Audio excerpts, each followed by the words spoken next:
May gagawin tayo. Ito, Jill, 48 inches. Smart na rin ito. Ang problema niya, yan, nagkaka-display siya pero parang kumukurap-kurap siya, yan o. Minsan normal, minsan hindi. Okay. Bigat. Buksan natin.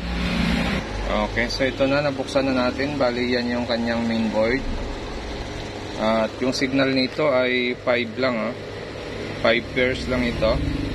Tapos mayroon siyang T-con. Ganito naman yung T-con niya, LG. LG pala ang panel na ginamit dito. So ang problema nito ay kumukurap-kurap or nawawala-wala yung display niya. So try lang natin dito ay lilinisin natin tong socket. Tapos yung ribbon dito linisin din natin. So mayroon din siya ribbon dito sa loob. Kaya lang pahuli na natin nun. Ito muna yung lilinisin natin, yung nasa open area. Baka dito lang yung problema. Okay, so ito na, medyo natagalan din tayo dito kasi akala ko kanina ay palit na T-con.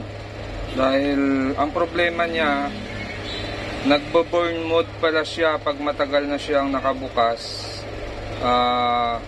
Pwede rin sa umpisa, ganun din ang problema niya. Pero ang naging issue talaga niya, yung kumukurap-kurap yung screen niya, nung nalinis natin yung ribbon ay nag-burn mode pala siya.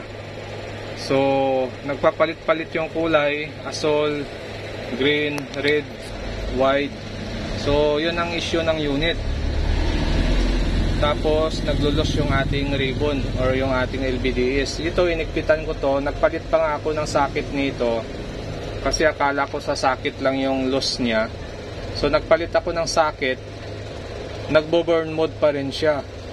So ginawa ko, tinrace ko yung mga circuit ng signal natin, yung 5 na signal na yan, 5 na pairs.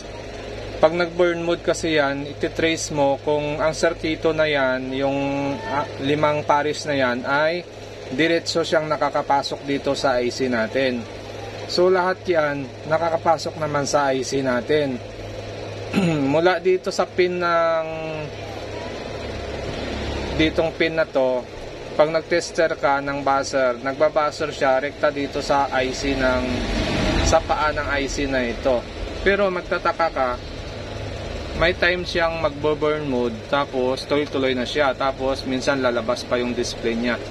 So ginawa ko rito, tinry ko siyang lagyan ng yun, parang ganito.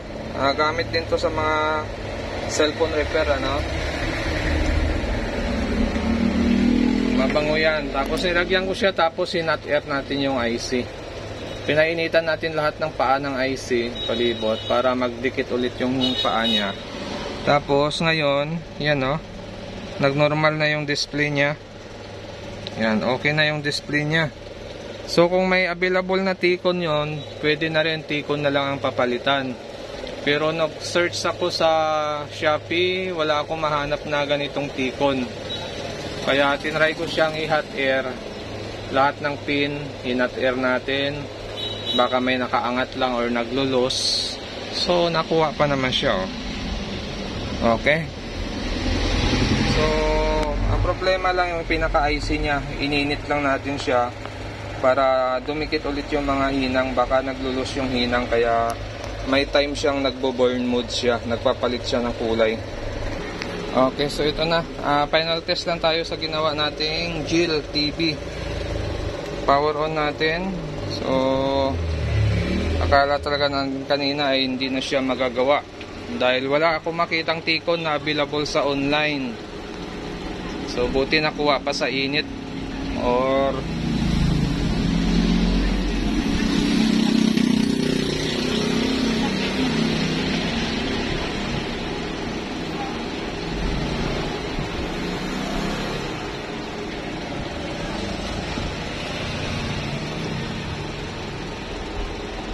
pati LVDS nito pinalitan ko rin. Nakailang palit din ako ng LVDS kasi talagang nagbo-burn mode siya. Pag medyo unang bukas mo, lalabas ka agad yung burn mode niya.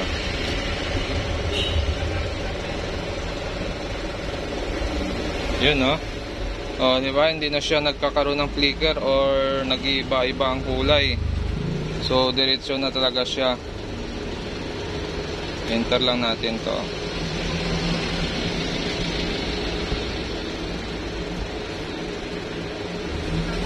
Okay, yun no. Okay na, no? Pwede pa. So babad lang natin to. Obserbahan na lang natin kung magtuloy-tuloy ito. Pwede na ito. So nakuha pa naman siya sa reheat ng IC. Tapos nilagyan natin ng ano ba tawag sa ano na yon, sa insinso, sa pandikit na yon. Marami yan sa Quiapo, insinso, sa malapit sa simbahan.